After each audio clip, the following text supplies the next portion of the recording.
SIT ಕಚೇರಿ ಮೆಟ್ಲು ಹತ್ತಿದ ಕೂಡಲೇ ಎದೆ ಡವ ಡವ ಡವ ಅನ್ನೋದು ಶುರು ಆಯ್ತು.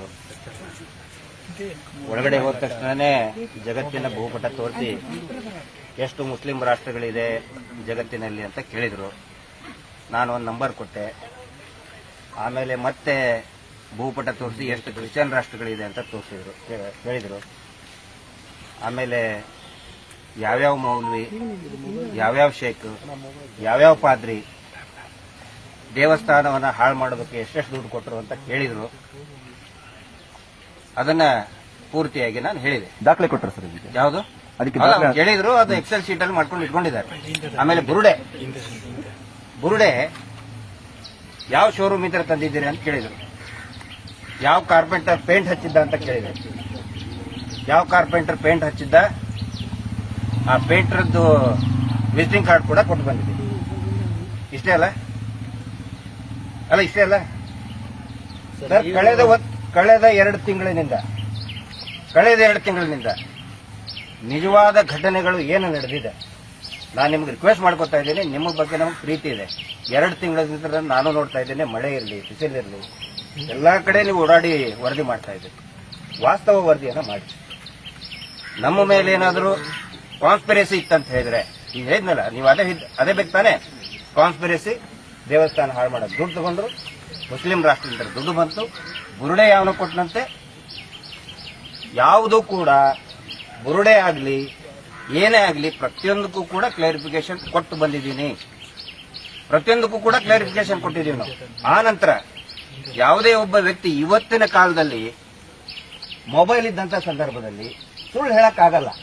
ನಾನು ಅಲ್ಲಿದ್ದೆ, ಯಾರೋ ಇದ್ರು ಹೇಳಕ್ಕಾಗಲ್ಲ. ಸೊ ಅದು ಏನೇ ಇದ್ರು ಕೂಡ ನಾವು ಹೇಳಿದ್ದೀವಿ.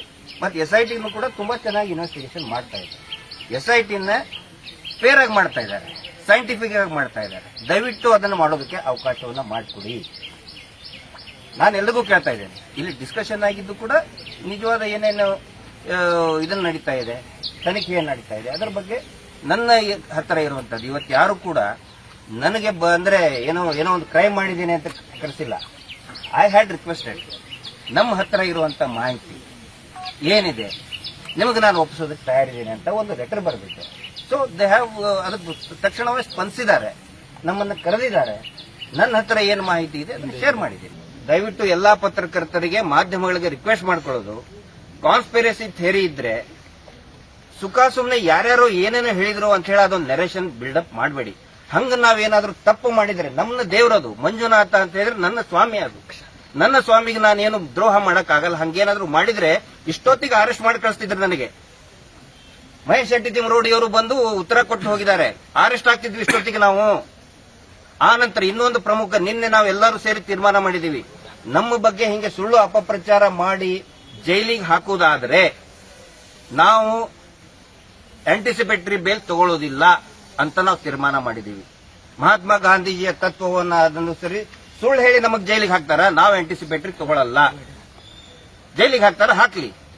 ನೋಡಿ, ಎಲ್ಲಾ ದಾಖಲೆಗಳು ಕೂಡ ಅವ್ರ ಹತ್ರ ಇರ್ತದೆ, ಆಲ್ರೆಡಿ ವೆರಿಫೈ ಮಾಡಿರ್ತಾರೆ. ಏನಾದ್ರೂ ಸಂಚೆ ಆಗಿದ್ರೆ, ಏನಾದ್ರೂ ಸುಳ್ಳು ಹೇಳಿದ್ರೆ ಅವ್ರು ನಮ್ಮನ್ನ ಕರೆಯೋದಲ್ಲ, ನಾವಾಗೆ ರಿಕ್ವೆಸ್ಟ್ ಮಾಡ್ಕೊಂಡಿದ್ವಿ. ಸರ್ ನಮ್ಮನ್ನು ಕರೀರಿ, ನಾವು ಹೇಳಿದ್ವಿ ಇನ್ನೂ ಒಂದು 10 ಸಾರಿ ಕರೆದ್ರು ಕೂಡ ಬರ್ತೀವಿ ಅಂತ ಹೇಳಿ. ಇಲ್ಲಿ ಅಕ್ರಮಗಳಾಗಿದ್ದ ನಿಜ ಸರ್. ಸಾಕಷ್ಟು ಜನ ಹೆಣ್ಮಕ್ಳು 10-15 ವರ್ಷದ ಹುಡುಗಿಯರು ಅವತ್ತಿಂದ ಅವತ್ತೇನೆ ದಫನ್ ಮಾಡ್ತಾರೆ. ದಯವಿಟ್ಟು ಅದನ್ನು ಕನ್ಸಿಡರ್ ಮಾಡ್ರಿ. ಇನ್ವೆಸ್ಟಿಗೇಷನ್ ಮತ್ತೆ ಈ ಮಾಧ್ಯಮದಲ್ಲಿ ಪ್ರಸಾರ ಮಾಡಬೇಕಾದ್ರೆ ನಮ್ಮ ಹತ್ರ ದಾಖಲೆಗಳಿದೆ, ಪಂಚಾಯಿತಿ ಕೊಟ್ಟಂತ ಅಧಿಕೃತ ದಾಖಲೆಗಳಿದೆ. ಅವತ್ತು ಡೆಡ್ ಬಾಡಿ ಬೀಳ್ತದೆ, ಅವತ್ತೇ ದಫನ್ ಮಾಡ್ತಾರೆ. 302 ಮರ್ಡರ್ ಕೇಸ್ ಮಾಡ್ತಾರೆ, ಅವತ್ತೇ ದಫನ್ ಮಾಡ್ತಾರೆ. ಸೊ ಅವು ಎಲ್ಲವೂ ಕೂಡ ಚರ್ಚೆಯ ವಿಷಯ ಕೂಡ. ನೋಡಿ, ಇನ್ವೆಸ್ಟಿಗೇಷನ್ ಜಾರಿಯಲ್ಲಿರ್ಬೇಕಾದ್ರೆ SITನೇ ಅದರದ್ದು ತೀರ್ಮಾನ ತಗೊಳ್ತದೆ. ನಮಗೆ SIT ಮೇಲೆ ನಂಬಿಕೆ ಇದೆ. ಎಲ್ಲರಿಗೂ ಒಂದೇ ಮಾತು ನಾನು ಹೇಳೋದು, ದಯವಿಟ್ಟು SITಗೆ ಫ್ರೀ ಅಂಡ್ ಫೇರ್ ಆಗಿ ಇನ್ವೆಸ್ಟಿಗೇಷನ್ ಮಾಡೋದಕ್ಕೆ ಅವಕಾಶ ಕೊಡಿ. ನೀವು ಮಾಸ್ಕ್ ಮ್ಯಾನ್ ನಮ್ ಜೊತೆ ಇಲ್ಲಲ್ಲ, ನಮ್ ಜೊತೆನೆ ಅವ್ರು ಇರೋದು ಅಂತ ಲಾಸ್ಟ್ ಟೈಮ್ ನೀವೇ ಹೇಳಿದ್ರಿ. ಅವ್ರ ಹಿಂದೆ ನಾವೇ. ಹೌದು. ಸೊ ನೀವು ಅವ್ರ ಪರವಾಗಿ ನೀವು ವಾದನೂ ಮಾಡ್ತಿದ್ರಿ. ಪರವಾಗಿ ವಾದ ಅಂದ್ರೆ ಪರವಾಗಿ ಮೀನ್ಸ್ ಅತ್ ಹೇಳ್ತಿರೋದು ನಿಜ, ಹೌದು, ಒಂದು ತನಿಖೆ ಆಗ್ಬೇಕು ಅಂತ. ಈಗ ತನಿಖೆ ವೇಳೆ ಆತನ ಹೇಳ್ತಿರೋ ಸುಳ್ಳು ಅಂತ ಒಂದಷ್ಟು ಸೆಕ್ಷನ್ಸ್ ಆಡ್ ಮಾಡಿದಾರಲ್ಲ, ಇದ್ರ ಬಗ್ಗೆ. ಹೌದು, ಅದಕ್ಕೆ ನಮ್ದು ಕೂಡ ಅದೇ ಪ್ರಶ್ನೆ ಇದೆ. ಸಡನ್ ಆಗಿ ಅವನು ಚೇಂಜ್ ಮಾಡೋದಕ್ಕೆ ಅದ್ರ ಹಿಂದೆ ಯಾರಿದ್ದಾರೆ, ಯಾರು ಸಂಚು ರೂಪಿಸಿದ್ದಾರೆ?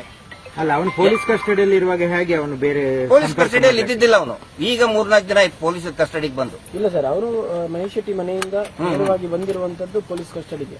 ಮೇಲೆ ಎಲ್ಲಿ ಹೋಗಿರ್ಬೋದು ನೀವು ಯಾರು ಅಲ್ಲ ಅದಕ್ಕೆ ಅದನ್ನ ತನಿಖೆ ಆಗ್ಬೇಕಲ್ಲ ಸರ್. ನಾನು ಇನ್ವೆಸ್ಟಿಗೇಟಿಂಗ್ ಆಫೀಸರ್ ಅಲ್ಲ.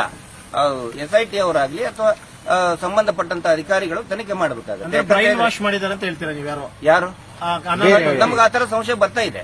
ಮಾಡಿರ್ಬೋದು ಅಂತ ಇಲ್ಲ ಸರ್, ನಾನು ಅಂತೆ ಕಂತೆ ಹೌದು ಬಹುದಕ್ಕೆ ನಾನು ಉತ್ತರ ಕೊಡಲ್ಲ. ಸಂಶಯ ಬರ್ತಿರೋದು ನಿಜ ಅಂದಾಗ ಇಂಥವ್ರು ಇರಬಹುದು ಅನ್ನೋದೊಂದು ಯೋಚನೆ ಇರುತ್ತಲ್ಲ ಅದನ್ನ ಹೇಳಿದ್ರೆ ನೀವು ಪ್ರಸಾರ ಮಾಡ್ತೀರಾ, ಆರ್ಡರ್ ಅಂತ ಹೇಳ್ತೀರಿ, ಅದನ್ನ ಮಾತಾಡೋದಿಲ್ಲ.